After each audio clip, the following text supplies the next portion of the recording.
Thank you, Madam President. I rise in opposition to the bill as written. I support practical and responsible police reform. I often tell folks I never vote on a bill solely based on the title. The details of the bill matters. The details of the bill are important. While there are positive features in this bill language, those positives are outweighed by its negative aspects and the likely consequences of this bill. Police officers who do not live up to their oaths to serve and protect all people should be held accountable. This bill, however, does not achieve this goal. In addition, certain aspects of this bill puts Connecticut residents at greater risk. The handling of qualified immunity in this bill is detrimental to public safety. Puts good police officers at additional risk of physical harm, financial harm, and will drastically affect their ability to do their jobs effectively. Removing qualified immunity as it stands now for all police officers, which this bill does, will devastate police officers' ability to protect people in Connecticut. Madam President, I have a question for the chair of the Judiciary Committee. Senator Winfield, prepare yourself. Through you, Madam President.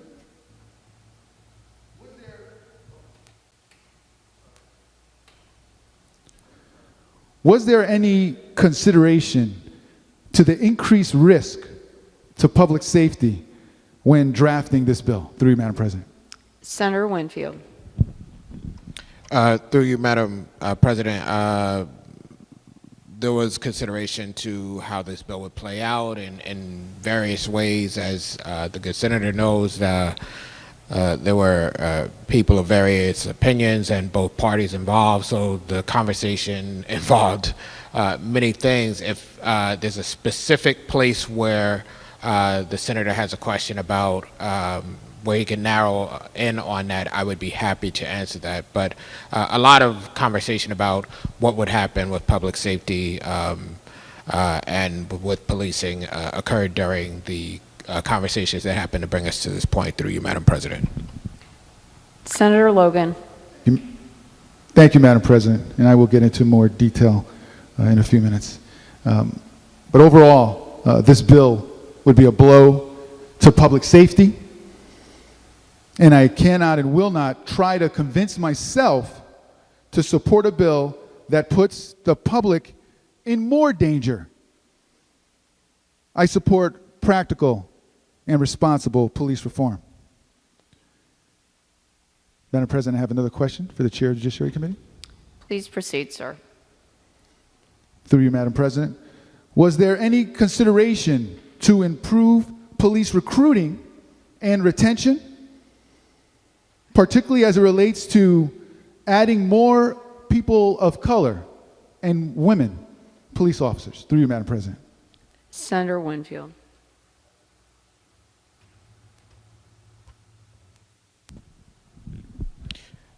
Through you, Madam President, yes. Senator Logan. Thank you, Madam President. I am concerned that applying this bill language into law will actually deter recruitment and retention of good police officers. Furthermore, this bill results in less opportunities, less policing opportunities in terms of careers for Black and other people of color and women to become police officers. I will get into a bit more detail in terms of the cost of certain aspects of this bill and what that will do in terms of funding that's available for hiring police officers. On eliminating qualified immunity, as it stands today, it does nothing to change the current system of what happens when an officer uses excessive force. A goal here is to address what happens when an officer uses excessive force. What this bill does is make police officers civilly liable for complaints related to undefined actions to be determined by courts on a case-by-case basis.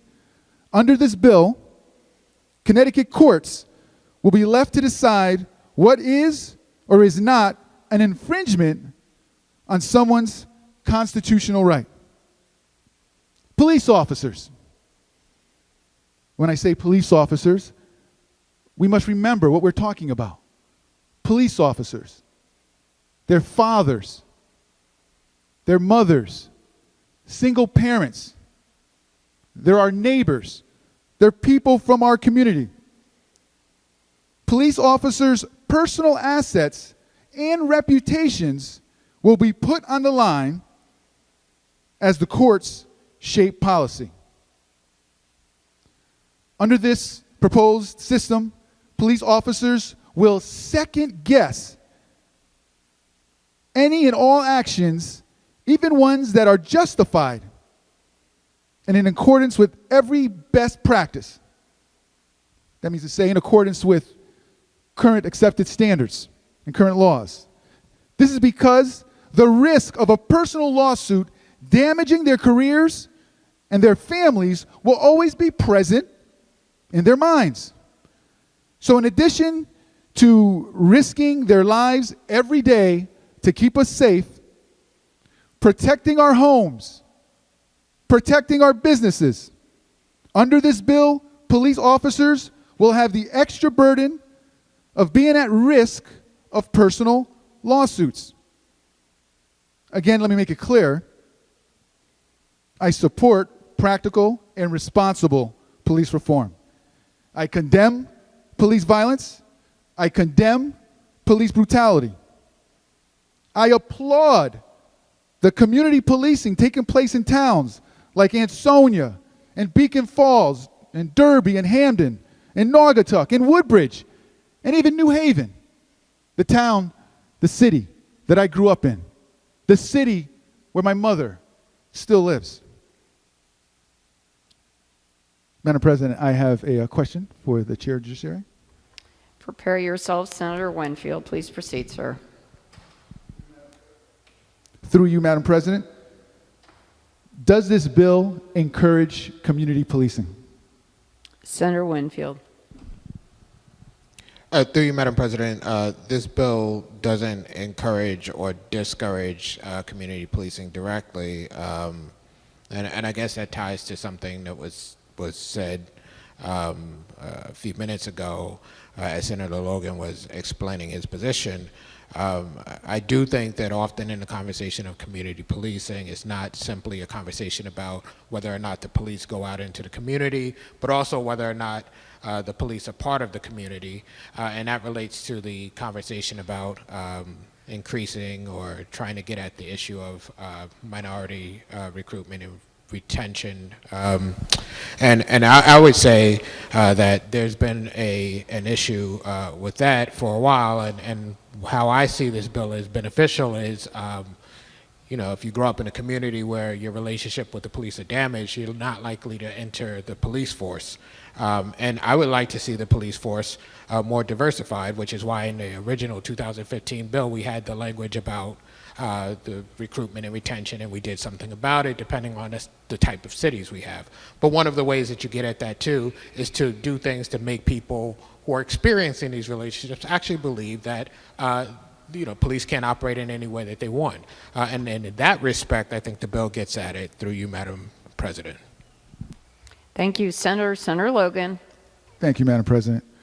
And I do agree that we are on the same page in terms of the importance of increasing minorities and women in the police force, the importance of having more people on these police departments that are similar to the folks that they are trying to protect and serve. And that is why I'm so concerned about this bill, because I believe the cost involved in this bill is going to cause police departments to have less funding available for the hiring of police officers, which will result in less police officers and less opportunities for people of color and women to become police officers. So I think we must continue to work in a bipartisan basis, and we must resolve to continue to work together to achieve substantial changes which focus on oversight, equality, and justice. And I have co-sponsored and supported this type of legislation in the past, and I will continue to do so. Madam President, I have a question for the chair of the Judiciary Committee. Please proceed, sir. Thank you, Madam President. Under current law, if an officer acts in a reckless, malicious, wanton, or willful manner, will qualified immunity as it stands today save the offending officer from potential prosecution? Thank you, Madam President. Senator Winfield. I guess I would ask a question for clarification. The issue of that type of behavior removes qualified immunity from the equation. The issue of whether or not an individual can bring suit also requires a test that is difficult to overcome, and that's where the issue comes in, which is why there was a state cause of action created under this bill that would allow not only to look at whether or not the actions were willful, wanton, and those three things that we talk about, but whether or not you could ever actually pass the test. It effectively doesn't create the part of the test that requires a similar case in a way that we've been discussing, and whether or not you had your hand up or your hand down, and that kind of thing. So through you, Madam President, that is how I would respond to Senator Logan. Senator Logan. Thank you, Madam President. So to be clear, my take on qualified immunity as it stands today, that it does not, currently today, qualified immunity is not absolute immunity. Qualified immunity does not protect police officers who violate the law. Qualified immunity offers no criminal protection.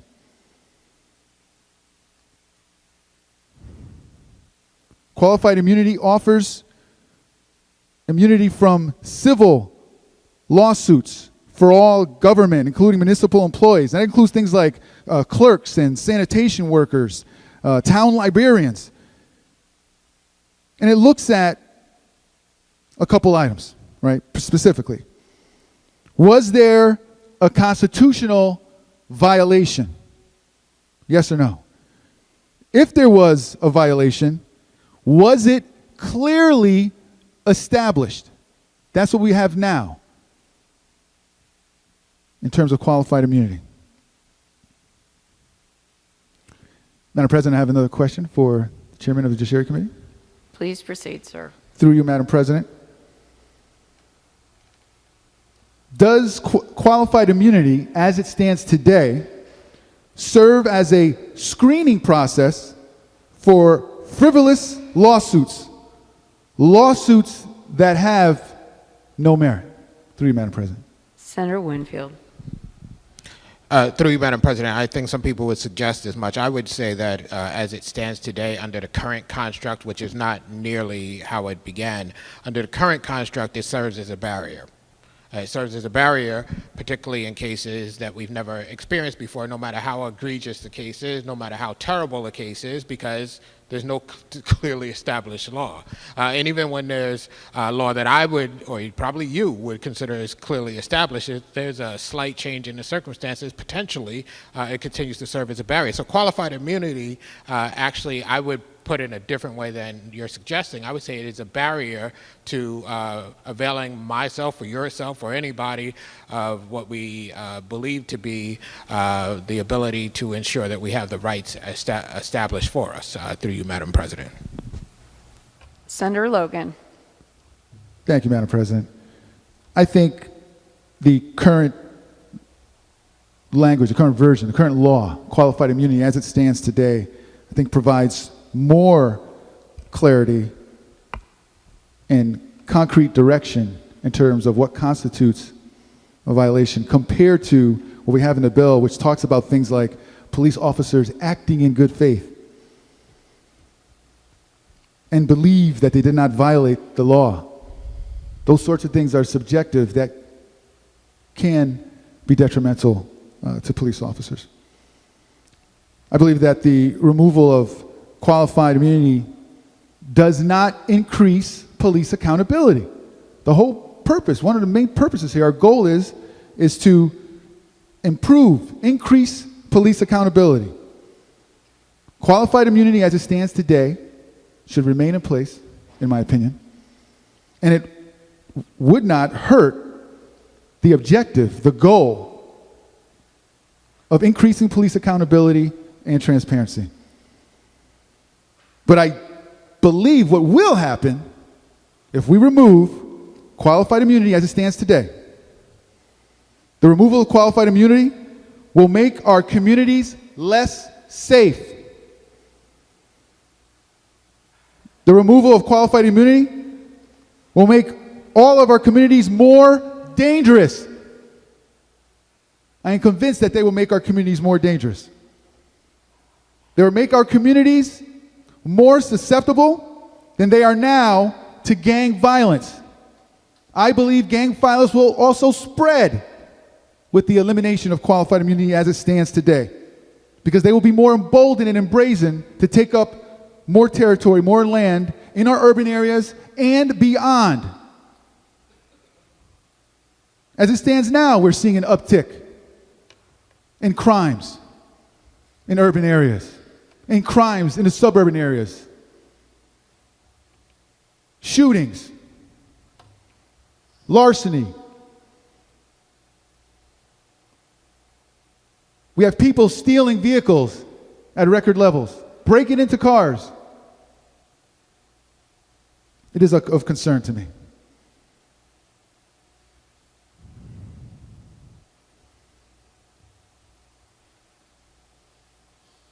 We're also putting more children at risk. The removal of qualified immunity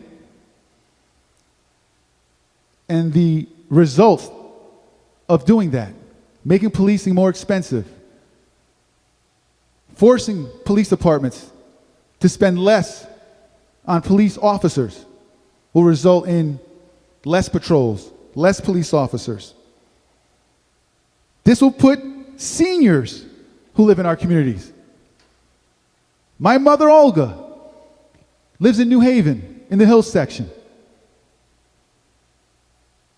82 years old. We have folks that are out there, they don't look for the 6'4" fellow walking down the street or the former power lifter. They look for the weak, the feeble, the old to score an easy crime. We will be putting our seniors at risk with the elimination of qualified immunity. And all of this is related. It's common sense. If you make it excessively more expensive to maintain police departments, and budgets are tight, budgets are limited, the only thing to do is to cut in areas we shouldn't be cutting. In this case, actual police officers patrolling on the streets. Now, if you're someone who believes that that's a good thing, we need less police officers, I'm in a disagreement of that. And I have received over the last 3 days, since the weekend, well over 1,000 emails from concerned residents, concerned law enforcement officers, begging not to let this go through because of these concerns.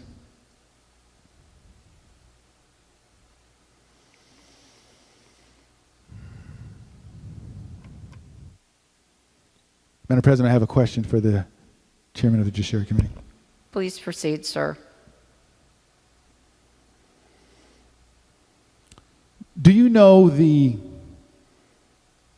additional cost to the municipality to provide insurance coverage for each police officer as a result of the elimination of qualified immunity as it stands today? Senator Winfield. Through you, Madam President, I don't think I could know that. I don't quite understand the question. I guess first, the issue at hand in the bill is not directly it isn't the elimination of qualified immunity. What the bill does is it allows qualified immunity until the point at which there's a judgment where willful, wanton, and malicious or malicious behavior happens. So I'm having a hard time because the bill doesn't eliminate qualified immunity. The municipality would extend indemnification to the officer up until that point. So I don't quite understand what is being asked of me through you, Madam President. Senator Logan. Thank you, Madam President. So when I talk about the elimination of qualified immunity as it stands today, this bill changes qualified immunity. So it will no longer exist as it exists today. It eliminates qualified immunity as it stands today. My question is very simple. Once you eliminate qualified immunity as it stands today, you substantially change it. Individual police officers will have to have liability insurance coverage because of the elimination of qualified immunity as it stands today. And through you, Madam Chair, my question, I believe, is a simple one. What is the estimated cost per police officer for this extra liability insurance coverage per police officer because qualified immunity as it stands today will be eliminated, drastically changed? Through you, Madam President. Senator Winfield. Yes, thank you, Madam President. I don't actually think it's a simple question as it's constructed. What is being put forward is if this bill moves forward and qualified immunity is limited in the way, to use the terms that are being used, in the way that the bill would have it be limited, meaning that there's exposure at the point where there is the malicious, willful, or wanton behavior. What is the increased cost for having to get insurance? The problem with that construct is that type of behavior is uninsurable. So I don't know how to answer that because that type of behavior currently is uninsurable. After the bill passes, is uninsurable, and so I don't know how what this does to qualified immunity has any impact on what is being asked of me. Through you, Madam President. Thank you, Senator. Senator Logan. Thank you, Madam President. I do believe it is insurable. And if by any chance it wasn't insurable, there would be no way anyone would be a police officer. If you were to go to your job every day and during the normal course of doing your job, if someone has a difference of opinion in terms of whether you were acting in good faith or if you were acting within the constructs of your training, can sue you, and if there is no insurance option available to cover that police officer, who in the world would be a police officer? Your house, your car, your family? I do believe that there is coverage, and all I did was make a couple calls. I made a couple calls, I called insurance professionals, and the number I got was staggering. And I'm going to use the low end of the number. Per police officer, liability insurance coverage because of the elimination of qualified immunity as it stands today. We're going to change it to something else than what it is today. Someone has to pay for that liability insurance. Either the individual police officer. So let's take a look at that. The number I got back, and it was a range. And the low end was $30,000 per police officer. Think about this. This is liability insurance, where you can get sued for $1 million. Go to work the next week and get sued for another $1 million. Insurance companies look at the risk. They look at the population. They look at the chance of the risk, and they make their policies accordingly. So let's just use a number.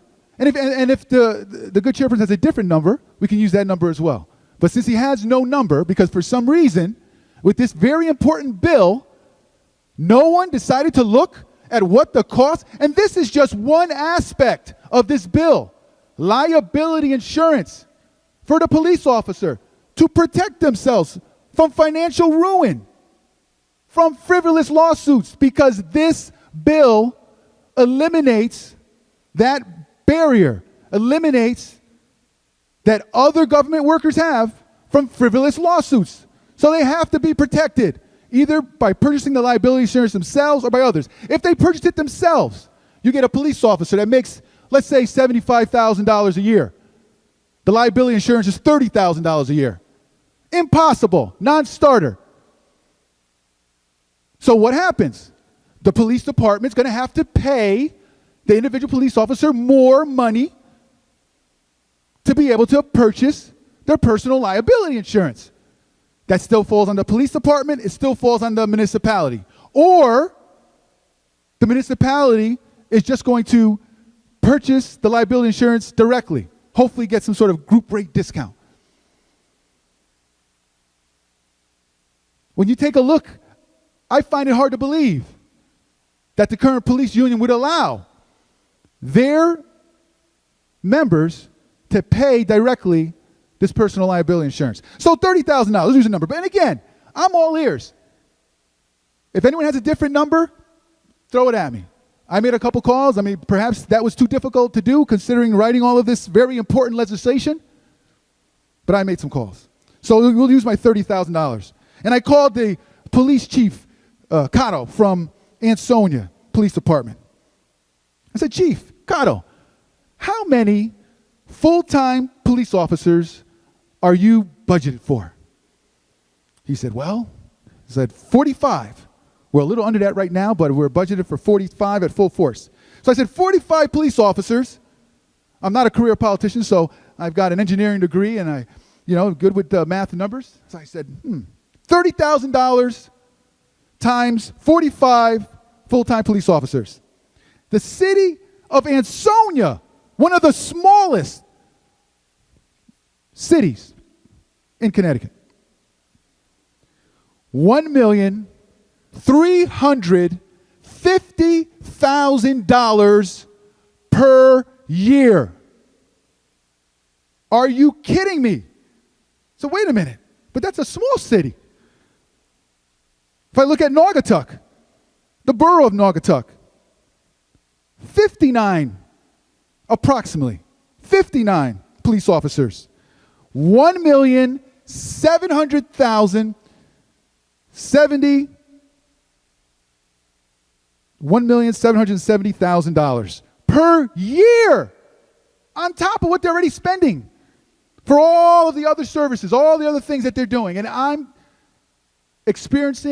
seeing what goes through these budget process for the municipalities that I represent, and this is devastating. Again, it goes to another policy proposed by our legislature that is going to make it more expensive to live in Connecticut because taxes will have to go up to pay for that, even if the municipality decides to cut and reduce the number of police officers. Now, let's really take a look at some numbers. Let's take a look at the city of New Haven. I grew up in New Haven. My mother lives in New Haven. So I said, boy, I mean, if Ansonia has, 45 police officers and Naugatuck has 59, how many police officers does New Haven have? So I looked it up. Approximately, and this is in the range, I came up with 358 police officers. 358. Take 358, multiply it by $30,000 per police officer per year. That number comes out to a whopping, city of New Haven, they can at least afford higher taxes, $10,740,000 per year. $10,740,000 per year. These are the kinds of numbers we're looking at.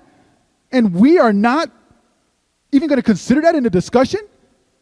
As though it doesn't matter? Of course it matters. Because the effect of that is going to be that cities, towns will hire less police officers to try to make ends meet. That will result in less patrols. Less patrols will result in higher crime and violence. The criminals will know this. They will be emboldened. That is a problem. That is the fatal flaw. I'm in favor of practical and responsible police reform. This is not that. I support police reform related to more and regular police training. That's a good thing. Revisions to drug and alcohol testing policy, including testing frequency. Good thing. Periodic psychological evaluations. Good thing. More stringent performance evaluations and procedures. Increased transparency in handling civilian complaints. I like that. That's a good thing. We must strive to always provide the right balance between maintaining law and order, safety of all our citizens, and the protections to assure fairness, equality, and the social justice expectations of Connecticut residents. That is important to me. It is very important to me. Everyone deserves to feel confident that law enforcement officers exist to protect and serve the people, no matter their ethnicity, race, gender, religious beliefs, political views, or their location. I will continue to find ways to support practical and responsible police reform. On overall balance, this bill does not provide that, does not help in terms of police reform. Whether I look at public safety, whether I look at the practicality of actually doing something to remove bad police officers. The current version of qualified immunity as it stands right now is not the impediment. There are other areas that are impediments to removing bad police officers. Those we need to strengthen.